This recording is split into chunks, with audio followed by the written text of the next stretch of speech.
Kita beralih ke sorotan lainnya, Saudara. Inisiatif Prabowo menemui Surya Paloh dianggap upaya merangkul para lawan politik di Pilpres menjadi kawan demi memuluskan agenda pemerintahan 5 tahun ke depan.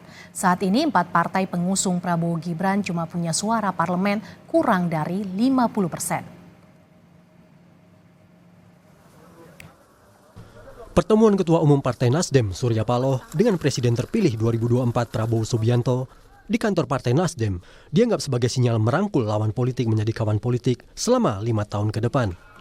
Hal ini terjadi mengingat koalisi pendukung Prabowo Gibran hanya memiliki persentase suara parlemen kurang dari 50%.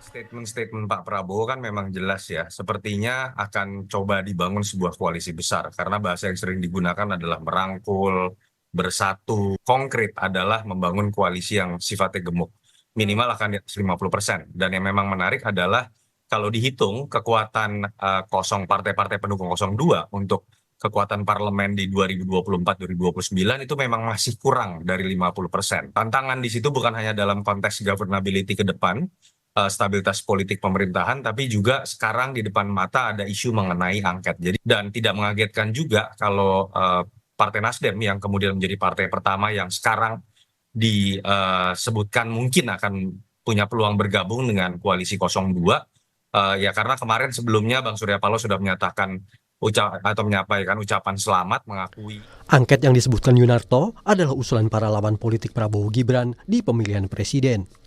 Selain mengajukan gugatan hukum ke Mahkamah Konstitusi, kedua pasangan Pilpres Anies Baswedan Muhaimin Iskandar dan Ganjar Pranowo Mahfud MD melayangkan juga mendorong partai koalisinya mengajukan angket di DPR sebagai perlawanan politik atas proses Pilpres 2024. Sementara itu, manuver Prabowo menemui Surya Paloh dianggap sejumlah pihak sebagai sinyal retaknya hubungan Prabowo dengan Presiden Jokowi, ayah Gibran yang kini menjadi wakil presiden terpilih. Namun Gibran menepis spekulasi tersebut. Ada isu renggangnya Pak Jokowi dan Pak Prabowo. Siapa yang renggang? Nggak ada yang renggang. Apa yang renggang?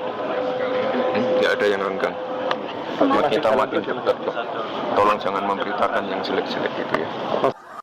Pendapat Gibran dikuatkan analis politik yang melihat retaknya hubungan Prabowo dan Jokowi sebetulnya belum terlihat. Apakah bisa dikaitkan dengan retaknya hubungan antara Prabowo dengan Pak Jokowi? Saya sih belum bisa sampai pada kesimpulan seperti itu. Tetapi adalah sebuah hal alamiah bahwa akan terjadi proses transisi dari pusat kekuasaan yang tadinya ada di Pak Jokowi sebagai presiden yang masih berkuasa, ketika selesai masa pemilu, presiden terpilihlah yang akan menjadi magnet. Apakah ini salah? Tidak.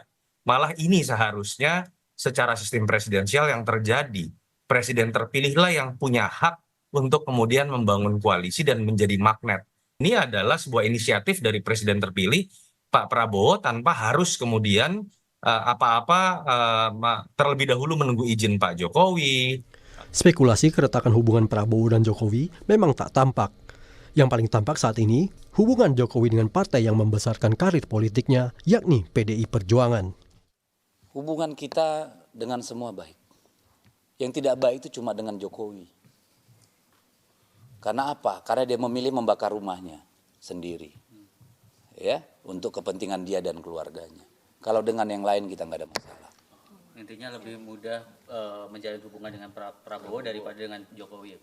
Yang tidak mungkin kita masih bisa berhubungan baik dengan Pak Jokowi, itu aja kesimpulannya. PDI Perjuangan senantiasa mengkritik Jokowi pasca Gibran Rakabuming Raka, putra bungsunya menjadi pasangan Prabowo di Pilpres 2024. Padahal karir politik Jokowi dan Gibran dibesarkan PDI Perjuangan.